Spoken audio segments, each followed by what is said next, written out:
Hizi kanuni za maadili ya uchaguzi wa rais, wa bunge na madiwani umetoa wajibu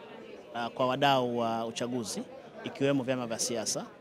na wajibu huo upo katika jukumu au tuseme dhumuni lake kubwa ni kuhakikisha kwamba uchaguzi wetu unakuwa ni wa haki, huru na amani. Na katika wajibu huo sasa kwa vyama vya siasa vinapaswa, moja, kuheshimu katiba na sheria, lakini pili, kuelimisha wananchi kuhusu sheria za uchaguzi, na tatu, pia kuelimisha na kusisitiza mawakala wa vyama vya siasa wanafuata sheria, ikiwemo pia kufahamu kwamba kama mawakala wana haki ya kupeleka malalamiko kwa wasimamizi wa uchaguzi au wasaidizi au tume huru ya uchaguzi pale ambapo wanaona kuna ukiukwaji wa maadili haya au pia kuna ukiukwaji wa sheria za uchaguzi. Lakini pia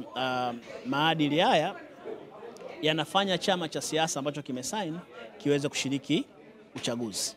Kwa hiyo kama chama kita sign kwa maadili haya yalivyo, ni kwamba ile kanuni ya 1.5 inakataza chama hicho kushiriki uchaguzi. Kwa hiyo nadhani ni muhimu sana kwa wadau ikiwemo vyama vya siasa kusoma hizi kanuni vizuri na kuelewa kwamba nini kinapaswa kufanya na nini hakipaswi kufanya. Lakini zaidi cha muhimu, kanuni zinatoa haki ya wadau kulalamika kwenye zile kamati kuanzia ngazi ya kata, ngazi ya jimbo na ngazi ya kitaifa na rufaa, kwa ajili ya kama kuna malalamiko ya uvunjifu wa hizi kanuni, chama au mdau huyo ana haki ya kwenda kulalamika.